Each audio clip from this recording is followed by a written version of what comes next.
Welcome back to the Real Life Theology Podcast. This is Chris, glad to be back with you today. In this episode, Paul Huyghebaert talks about the importance of having the right story. This comes out of a sermon series called A Better Story that he did at his church this past year. Really great stuff. We hope you enjoy it as we dive into this next episode together. Well, as we think about especially the idea of story, I want to ask you a question. Have you ever been in a room, and this normally happens, I'm just going to be real honest, this tends to happen with guys more than it does with women. I don't know, we're just wired this way, but have you ever been in a room where one guy tells a story, and it's a pretty good story? It's got everybody laughing, everybody's caught up in the message of the story, it's really entertaining. And then inevitably, there's another guy in the room that is going to tell a story too. And that story has to be a little bit more entertaining than the story that the last guy told, right? It's got to have people laughing just a little bit more.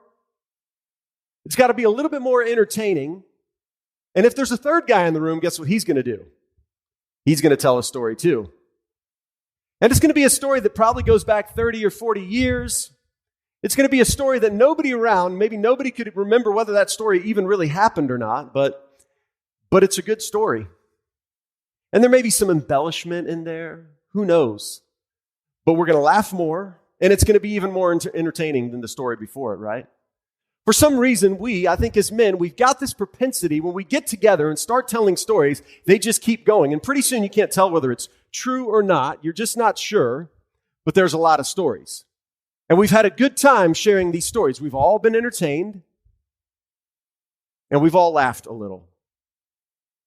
Well, the reality is, when you think about the idea of a story, especially as we think about it in relation to life's narrative, the truth of it is, we all tell a story. And we all believe a story. We all have a narrative. Society has a narrative. You have a narrative that helps you define what life is really all about, what life means in your eyes.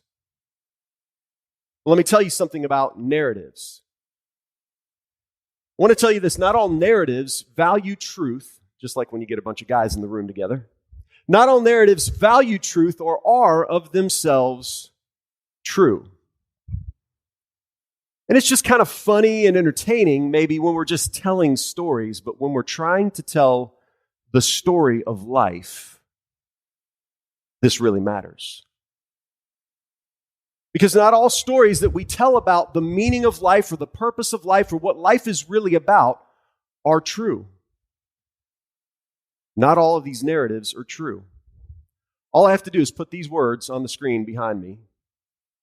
And you probably can nod your head and say, yeah, I've felt that way before. Even in the news, we don't always know what to believe. We don't know if the narrative is true, if the narrative is false, if the narrative represents somebody's opinion, or if it's really based on facts. And then the question is, well, what facts and whose facts, right? Not all narratives are true. So that brings me to a question. What do you think is the most influential narrative at play in the Western world currently? What do you think it is? Well, some might say it's got to be the Christian worldview, right? Because after all, we're a Judeo-Christian society. But the truth is, while that may have been once true, it's no longer Christianity or the Christian story. In fact, Christian author and sometimes cultural commentator John Mark Comer, in his recent book, Live No Lies, which, by the way, if you want to go more in depth on what we'll be talking about this morning, I would highly recommend this book to you. This is what he says. He says, in our current culture, the place of the church and the place of everyday Christians has shifted from one of honor, which if you go back a couple hundred years, there's no doubt that was true. It was a place of honor held by the Christian worldview. But he says it's actually now become one of shame. So we can certainly at least conclude from that, whether you agree with his words explicitly or not, we could at least conclude that he's probably right, that certainly the Christian worldview is no longer the dominant worldview in the Western world. Another way we know that's true is based on the Pew Research Center's research over the last decade or decade and a half at this point in time, as they have now termed this, they've called this the rise of the nuns, and they don't mean a bunch of Catholic ladies dressed in white and black, running down the road. What they mean is the nuns, N-O-N-E-S. It's not an uprising, right, of the nuns. But it's the rise of the nuns, these people who have no real belief in anything at all. When the question is asked, would you identify yourself as somebody who is religious? Okay, if it is religious, then Christian. Would you identify as spiritual? Would you identify as atheist, agnostic? They just say, I'd rather not identify as anything. And maybe the closest thing would be agnosticism. And so as we've seen these things happen, it makes me ask the question, why? How have we gotten to this point where this is kind of the dominant worldview?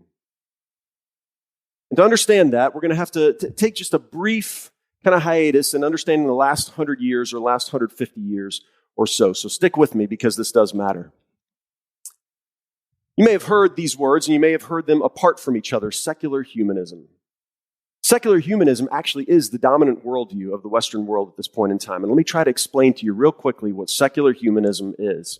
The word secular means, by the Oxford Language Dictionary, it's denoting attitudes, activities, or other things that have no religious or spiritual basis. Basically saying no religion, no spirituality whatsoever. That's what secular means, or apart from those things.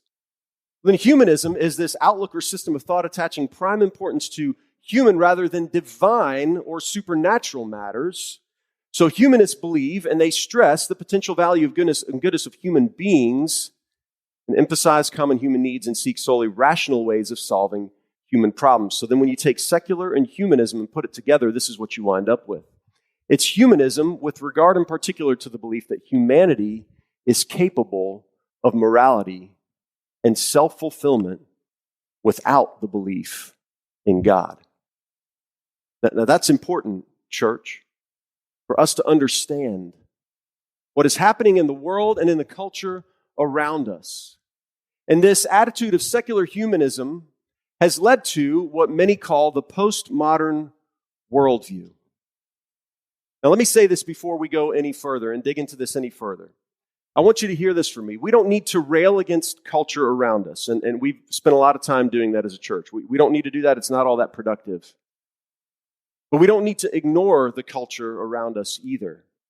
There's a sweet spot kind of somewhere in the middle between railing against culture and ignoring culture, and that is more this idea of understanding culture. We as the church, we become almost missionaries within a society that is no longer Christian. In fact, many have said we are now post-Christian, and I think that is very correct. So we need to understand the story that the culture around us is telling.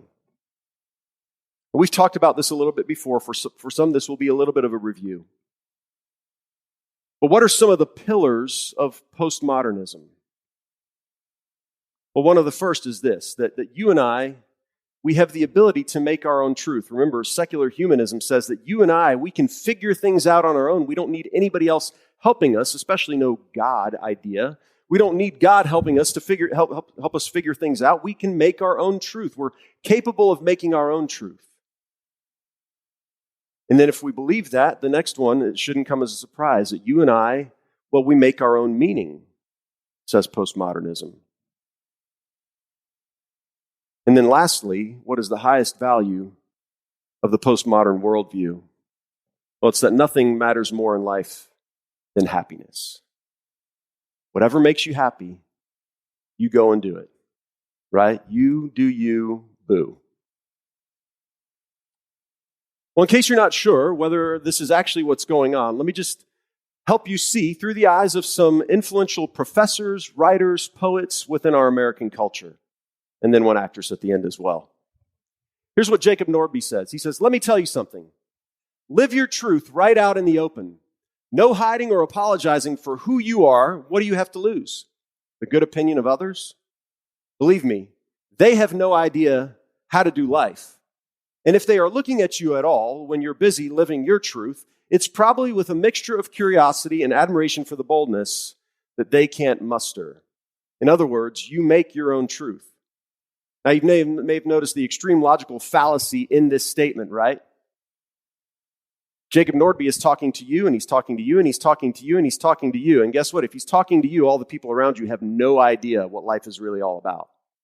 And he's talking to you, then all the other people in this room have no idea what life is really all about. And so there's an incredible logical fallacy in this idea right here that you and I, that we make our own truth, and that all we have to do is live our own truth. Because your truth is not someone else's truth, and their truth is not your truth. And in other words, it's not really truth at all. Or how about this next one? Joseph Campbell said this: the meaning of life is whatever you ascribe it to be. Being alive is the meaning. Or how about what poet Philip Appelman said? Whatever we are, whatever we make of ourselves, is all we will ever have. And that, in its profound simplicity, is the meaning of life. We make our own meaning. Or Audrey Hepburn, who said, the most important thing is to enjoy your life, to be happy. It's all that matters. So this is at the heart of postmodernism, that we make our own truth. That you and I have the ability to make our own truth, craft it, whatever it is, whatever's inside of you, that's your truth, live your truth. That we make our own meaning. And that in the end, ultimately, nothing matters more in life than happiness. Let me ask you this question, and it's a question you may be asking yourself as well in this moment. Why does any of this matter? I mean, why does any of this matter? And it isn't just about the people out there. Why does this matter to us? Let me share with you something that David Foster Wallace said a number of years ago before his untimely death. David Foster Wallace, if you're not familiar with him, was a cultural commentator. He was probably at the heart of the postmodern movement at a point in time, and then became a critic of the postmodern movement as well. And this is what he had to say. He said, what's been passed down from the postmodern heyday is sarcasm, cynicism, a manic ennui, suspicion of all authority, suspicion of all constraints on conduct, and a terrible penchant for ironic diagnosis of unpleasantness, instead of an ambition not just to diagnose and ridicule, but to redeem. You've got to understand that this stuff has permeated the culture. It's become our language. We're so in it, we don't even see that it's one perspective, one among many possible ways of seeing. And so I want to ask you a question. Is David Foster Wallace right? And what I mean by that is trying to answer the question, does any of this really matter to us? Isn't this just what's happening out there and not what's happening in here? If you're unfamiliar with who Renew.org is, I want to just take 1 second and tell you a little bit about who we are and what we're all about. We care a ton about the theology behind Jesus-style disciple making and really creating that firm foundation for churches and organizations to build upon. We invite you to check us out at Renew.org, where we have free resources, ebooks, podcasts, and also we have a national conference that we have every year, and we're gathering in Indianapolis this year on April 25th and 26th. We just invite you to grab some tickets, check us out online, and see what we're all about. What Foster Wallace is arguing is basically that we're all so deeply influenced by the narrative of the culture around us that it's become our narrative as well. It's become my narrative. It's become your narrative as well. What if he is right? I mean, if so, then what? This morning, we're going to see that having the right story does matter. It's mattered for years. What you believe about life, what you believe about God, what you believe about Jesus matters. It will frame your worldview. Having the right story matters. If you've got your Bibles, I'm going to invite you to open up to Matthew chapter 16. We're going to spend a little bit of time in a couple of stories that fall back to back, and Ed shared a little bit with you about these already this morning during his communion thoughts. And in here, we're going to see that having the right story matters. Having a better story matters. Life's narrative truly does matter. Here's what Matthew tells us. He says, when Jesus came to the region of Caesarea Philippi, he asked his disciples, "Who do people say the Son of Man is?" They replied, "Some say John the Baptist. Others say Elijah, and still others Jeremiah or one of the prophets." But Jesus asked them this question, "What about you? Who do you say I am?" Jesus looks at his disciples and says, everybody's got an opinion about who I am, and you're willing to tell me about others' opinions about me, but what about you all? Because what you think about me matters right now. I mean, you're the ones I'm having the conversation with after all. I'm not worried. Yes, I am worried, but right now in this moment, I don't want to hear what other people have to say about me. I want to know what you think about me. And Simon Peter, always the bold one, in this story and the next as well, stands up and says, "You're the Messiah. Here's what I believe about you. You're the anointed one of God, the Son of the living God." And so Jesus says to Simon Peter, he says, "Blessed are you, Simon, son of Jonah, for this was not revealed to you by flesh and blood, but by my Father in heaven. And I tell you that you are Peter," you are rock in a sense, "and on this rock I will build my church, and the gates of Hades will not overcome it." Jesus goes on to say, "I will give you the keys of the kingdom of heaven. Whatever you bind on earth will be bound in heaven. Whatever you loose on earth will be loosed in heaven." Then he ordered his disciples not to tell anyone that he was the Messiah. Again, the meaning behind that is the anointed one of God. So that's the first little story that we see. And these stories in Matthew's gospel fall back to back, and potentially a little bit of time expired between the two. We don't know. They could have happened right on the heels of each other. All Matthew tells us is that after this story, from that time on, after the first story, Jesus began to explain to his disciples that he must go to Jerusalem and suffer many things at the hands of the elders, the chief priests, and the teachers of the law, and that he must be killed and on the third day be raised to life. You see, Jesus knew that is what it meant to be God's son. That is what it meant to be God's anointed, the Messiah. It meant that he was going to go to Jerusalem, and he was going to suffer, and he was going to be killed, and on the third day he would be raised to life. That's what Jesus knew about what it meant to be the Messiah. Jesus knew the story. But it seemed like in just the previous passage that Peter knew the story as well, but we find out here that Peter doesn't quite know the story. In fact, what we see, Matthew records this. Peter took Jesus aside. Now, can you imagine doing this? Taking Jesus aside and saying, "Come over here for a second. We got to have a conversation about this." And then with an exclamation point saying, "Never, Lord. This is never going to happen to you. You're not going to die. That's not why you came to earth. You didn't come to earth to suffer. You came to earth to reign. I know the story of what the Messiah is here to do. You're here to be the king. And if you're going to be a king, we're going to need to build an army, and we're going to need to get ready to overthrow that's what you're here to do. You're here to overthrow the Romans. You're not here to suffer and die. So never, Lord. This is not going to happen to you."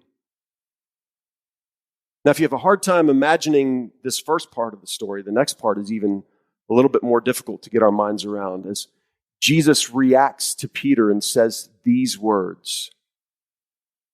Now, I just want you to think for a second, how would it feel to be on the receiving end of words like this? "Get behind me, Satan. You are a stumbling block to me. You do not have in mind the concerns of God." It's not God's story that you're worried about. It's something like your spin on God's story. It's the concerns that are human that you're most concerned about. And then Jesus said to his disciples these words. "Whoever wants to be my disciple," this is what it's about, Jesus says, "whoever wants to be my disciple must deny themselves and take up their cross and follow me. For whoever wants to save their life will lose it, but whoever loses their life for me will find it." Jesus had these two incredible moments with Peter, or Peter really had these two incredible moments with Jesus. One where he says, "You're the Messiah." And the next one where he says, "Never. That's not what being the Messiah is about. Jesus, you have the wrong story." And Jesus looks at Peter and says very boldly, "Peter, no, you have the wrong story." Peter, you've got the wrong story.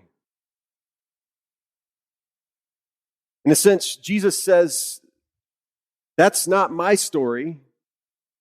What you just said, Peter, is not my story. It's not even your story about me, really, but the story that you have right now that you're putting forward, as Jesus says to Peter, get behind me, Satan. He says, that story, that picture you just tried to paint, that comes from the devil.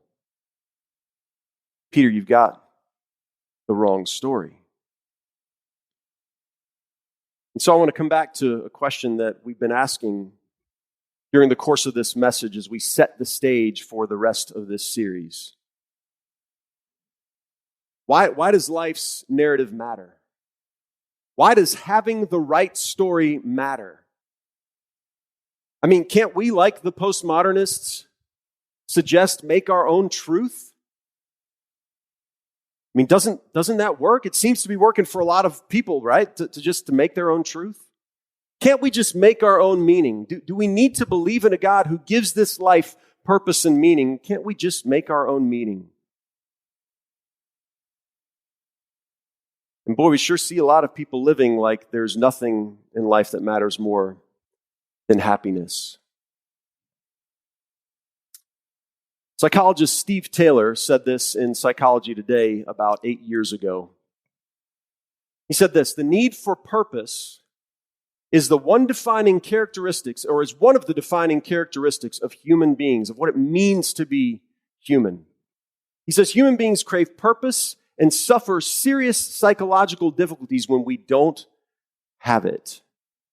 Purpose is a fundamental component of a fulfilling life. And so I've got a question for you. When we look at the dominant story the world is telling that finds its roots in secular humanism and the postmodern worldview, this idea that we can make our own meaning, we can make our own truth, and all that really matters in life is happiness. You think it's working? I mean, does it seem to be working? And maybe your answer is, I don't know. Why don't you tell me? And so, okay, I will. There's a psychologist, a professor in Toronto, Canada, at the University of Toronto. He's a colleague of a guy named Jordan Peterson, who some of you are probably familiar with. John Vervaeke is his name. Several years ago, John Vervaeke taught a class on meaning and wisdom in life. And some of the things that came out of that class connected so deeply with some of his students that one of his students, whose dad was a producer of television shows, one of his students went to his dad and said, hey, we need to make something very well professionally produced out of this because this is super powerful. And what John Vervaeke suggested is that we're in the midst of a meaning crisis in the Western world. In other words, all of the movement of postmodernism and secular humanism has not led us to find meaning and truth and happiness in life. In fact, it's led us to the opposite. It's led us to a place where we have a meaning crisis. Now, those are Vervaeke's observations based upon a lot of research that he's done. And you can find his series on YouTube, and it is probably worth watching. I spent roughly 50 hours watching his series on YouTube over the last several months. What I will tell you is that I agree with Vervaeke's observations, but most certainly not all of his conclusions. He's still searching. But I do believe he's right that we're in the midst of a meaning crisis. In fact, some of his data points out, and this is a significant statistic, that for the last 2 decades, we have been living in a time where the majority of suicides and suicide attempts are not because someone is struggling with a mental health disorder, but it's because someone has determined there is no meaning, value, and purpose in life. So why keep living? Now that's big, church. We can't miss that. People are asking this question, what is the point of life actually? Why does life even matter? Because again, secular humanism tells us you and I, we can figure it out on our own. Postmodern worldview says you can figure out your own truth and just live it. But even as we look at the words of the postmodernists, there are times where just in the midst of a short paragraph, you and I can look at that and say, that can't be true. Even as you're speaking about truth, the words that you're speaking are not true. And so we're back to this question. Why does life's narrative matter? Well, first, because like Peter, you and I can have the wrong story. We can have the wrong story. We can have the wrong story about Jesus. We can have the wrong story about God, and we can have the wrong story about life in its entirety. You and I can have the wrong story. But what we're learning as we critique and understand the movement of our current culture, and it's not just us from within Christianity that are critiquing the culture, it's the culture itself critiquing the culture, is that if you and I have the wrong story, what tends to happen is this, is that the wrong story will have you. It will own you. It will define your life. And what we're also seeing is something that Jesus told us 2,000 years ago. So that when we struggle to find meaning and purpose in life, we feel lost. Isn't it interesting that the term used in Scripture, often to describe people who don't know Jesus and don't really know what life is all about and don't know why God created them to live, is the word lost. And it's not just to mean they're lost, and so what that means is they're lost forever and they're going to hell. No, we mean lost. They don't know the way. They don't know the right story. Maybe it's time we redeem the word lost and not allow it to mean someone who's just forever separated from God. Maybe it's time we allow it to become a term that brings us to compassion for someone who doesn't know what life is about. Here's what I believe, church, and why this message is an important one as we prepare for the rest of this series. Unless you and I become informed about the stories we believe and the culture around us believes as well, we're just as likely as the culture around us to have no real idea what life is about. But God has called us to be the people who know the better story. As we go through this series, we'll see that God has called us as well to be the people who believe the better story. And God has called us to be the people who live the better story. And then, church, God has called us to be the people who share God's better story. That's the people you and I are called to be. Let's pray.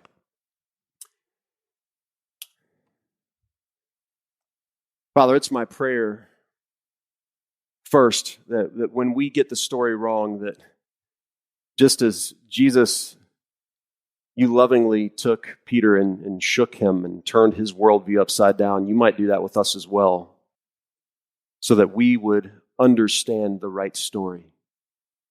Whether it be about you, whether it be about God the Father, whether it be about life in general. God, I pray that as we try to understand what life is all about, we would go to you as the source. Understanding that you are truth. Understanding that you are the one who brings meaning and purpose to life. Understanding, Father, that only in you can we find true, deep happiness that is contentment and joy and all those things that we really, truly want in life. But then, Father, I pray as well as we move through this series that you'll show us, that you'll teach us, that once we've discovered meaning and purpose and truth in life, we're not called to keep that to ourselves. We're called to share that and to have a heart for people who are lost, who are struggling to determine what life is about, who are in the middle of a meaning crisis. And it's my prayer that as we spend this time together, the word lost will be one that not moves us to judgment over people, but moves us to compassion for people. This is my prayer, God, that you would work through us, that you would raise up workers, that you would open doors, that you would give us the words to clearly communicate your story that changes everything. This is my prayer. And the church said together, amen.